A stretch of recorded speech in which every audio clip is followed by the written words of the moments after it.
Vamos falar do contexto da reforma para a gente se localizar. É claro que parte do contexto é a queda da Idade Média, certo? E o início da Renascença. Vamos falar de Erasmo e os humanistas, vamos falar de Lutero, Zwinglio, os radicais da Reforma e Calvino. Então hoje, meu plano é a gente falar até Calvino. Nós vamos falar então dos principais reformadores. Depois, Reforma Inglesa, John Knox, Reforma Escocesa, Reforma Católica ou Contra-Reforma, resultados da Reforma, os puritanos, protestantes no Novo Mundo, ortodoxia protestante, iluminismo e romantismo, pietismo. Não sei se vai dar para falar tudo, tá? Nós vamos até onde der.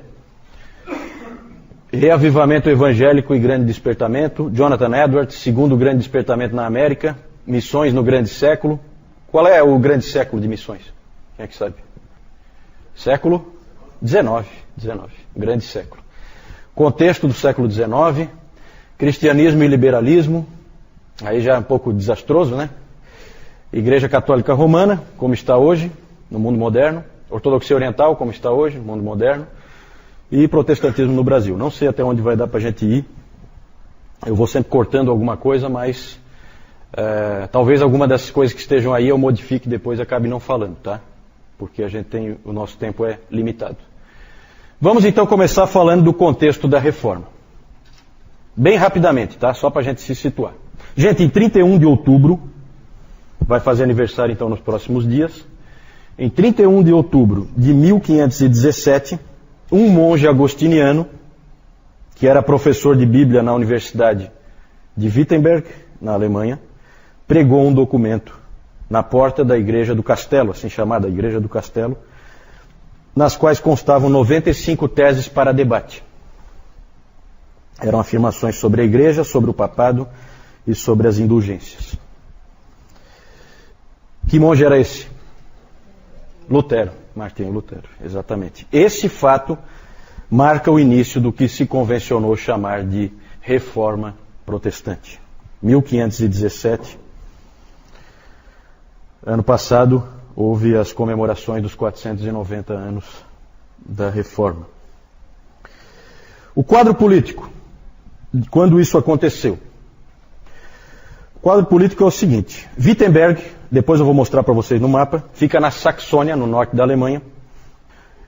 Na época não era ainda a Alemanha, a Saxônia era um dos reinos que existiam ali e que compunham o Santo Império Romano. Um dos reinos que fazia parte do Santo Império Romano era a Saxônia. Era governada por um eleitor. É estranho esse nome, né? Eleitor. É que eleitor, lá nesse contexto, eleitor significa que ele é um dos reis que pode votar no imperador. Porque o imperador era um cargo eletivo, esse imperador. Não era uma dinastia de pai para filho. Então ele era um dos eleitores. Na verdade ele é um rei, o rei da Saxônia. Frederico o Sábio. Esse Frederico o Sábio, como o próprio nome já diz, era um homem que cuidava do povo, se preocupava com a educação, era um bom político. E ele que fundou a Universidade de Wittenberg, em 1502. Certo? Foi ele que fundou, porque ele queria que houvesse em todo o seu reino ensino. A Saxônia, então, como eu disse, fazia parte de uma organização política maior, que era o Santo Império Romano, do qual nós já falamos bastante. Certo? Nessa época era governada por esse sujeito aí, Carlos V.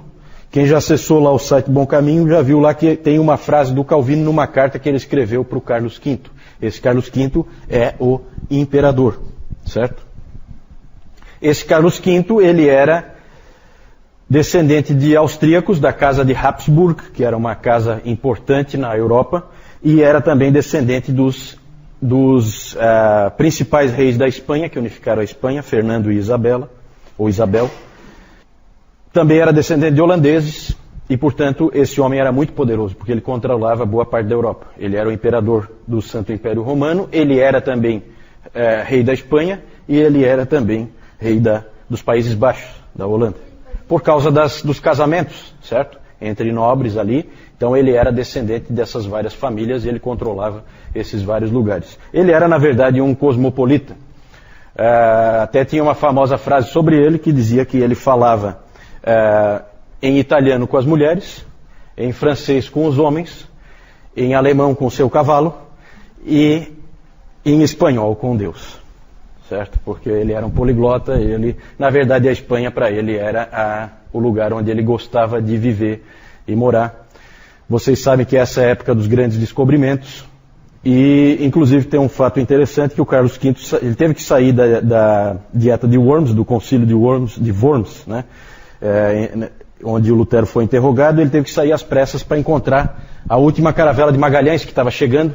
Ele foi informado das 5 que partiram para dar a volta ao mundo, só uma chegou, nem o Magalhães não chegou.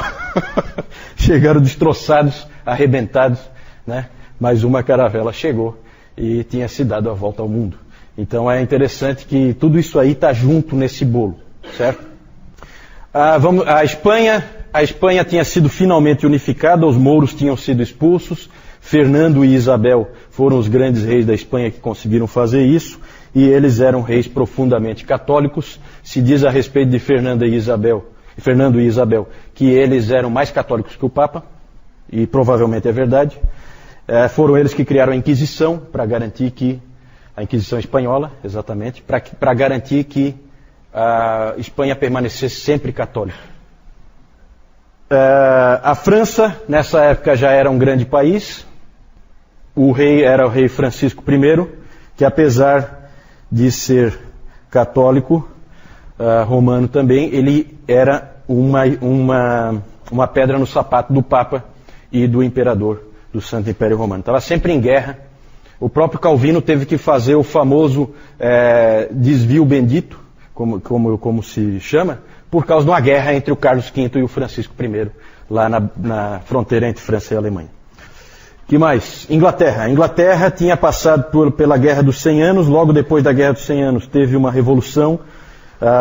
Essa revolução durou 30 anos e finalmente conseguiu-se fazer a unificação através de Henrique VII, que é pai do famoso Henrique VIII. A Itália era uma bagunça. A Itália era formada por 5 regiões que viviam em guerra entre si o tempo inteiro. A Itália foi um dos países da Europa que mais tempo demorou para se tornar realmente um país. Demorou a unificação. Entretanto, é um país muito avançado, especialmente, ali eu mostrei para vocês antes o Renascimento, né? Todos aqueles indivíduos ali é Florença e Milão. Principalmente Florença, certo? No norte da Itália. Depois vou mostrar para vocês onde para vocês se localizarem um pouco melhor. O Papa, quem era o Papa nessa época? O Papa era Leão X. Esse Papa é um dos seis da Renascença, assim chamados. Esses Papas, esses 6, há um consenso, inclusive se você pega a enciclopédia católica, você vê que ela concorda plenamente que esses Papas não se preocupavam com nenhuma outra coisa a não ser luxo, pompa, poder político, e nunca fizeram nada pela igreja, esses 6 Papas. Certo? E o Leão X é um deles. Não é à toa que o Lutero foi reclamar das indulgências, e mal sabia ele que quem estava por trás das indulgências e que quem queria o dinheiro das indulgências era o próprio Leão X. Né? Ele achou que não, que era aquele pessoalzinho que estava por ali, como o Tetzel, por exemplo, que estava ali perto dele, em Wittenberg, e na verdade não era nada disso, na verdade era o Papa que estava por trás de tudo. Que mais? Outra coisa importante nessa época é o nacionalismo, o surgimento do nacionalismo. Começa a haver aquele pensamento, eu sou italiano nem tanto, mas eu sou francês, eu sou alemão, eu sou inglês, certo? Coisa que antes não se imaginava, é uma coisa nova nesse período que está surgindo. O próprio Lutero chegou a apelar nos seus escritos à nobreza cristã da nação alemã. Então já indicando que há esse pensamento de nação.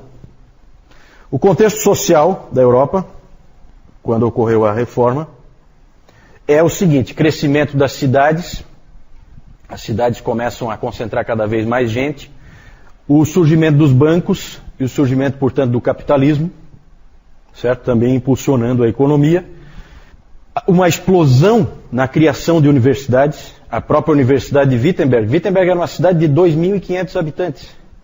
Hoje o que é uma cidade de 2.500 habitantes? Né? Ninguém dá nem bola para uma cidade dessa, nem cidade não é considerada, né?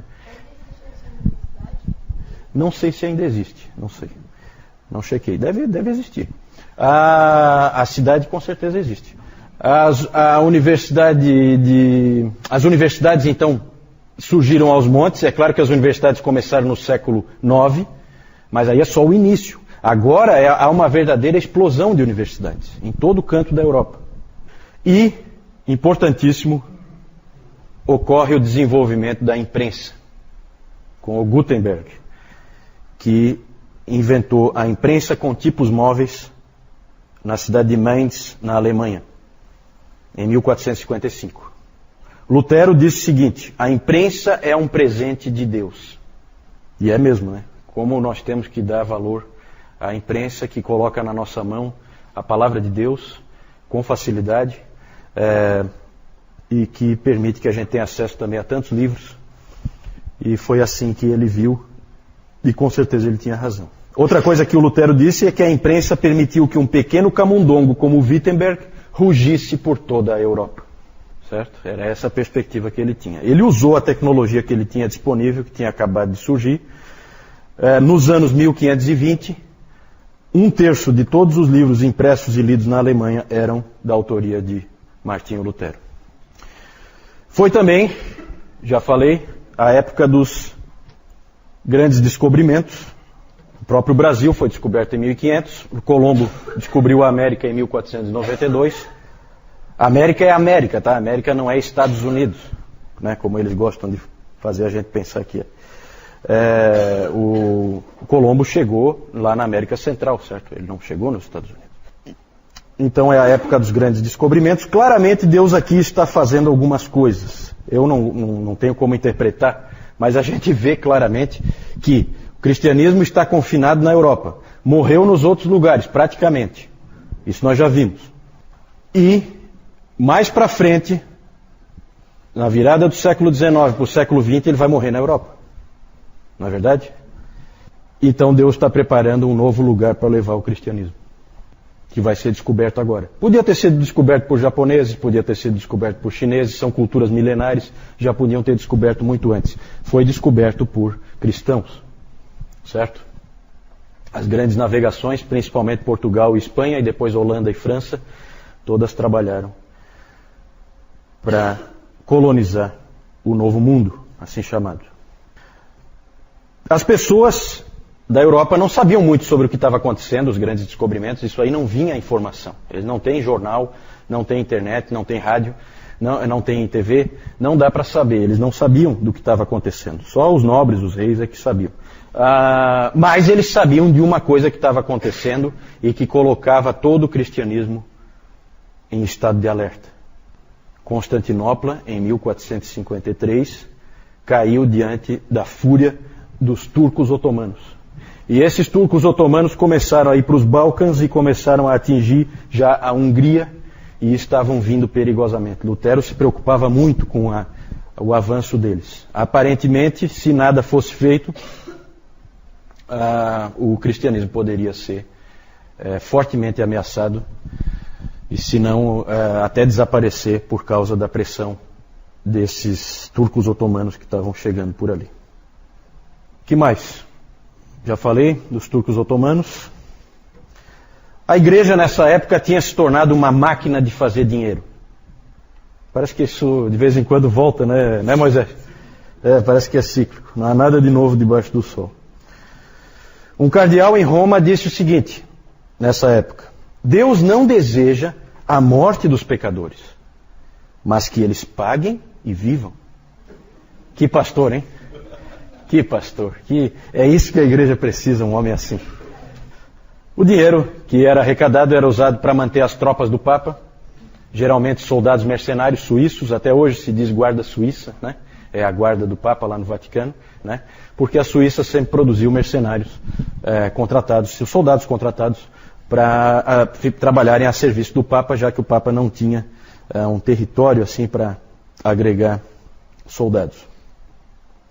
E também para a construção da grande Catedral de São Pedro, que era e outros projetos daqueles papas do Renascimento.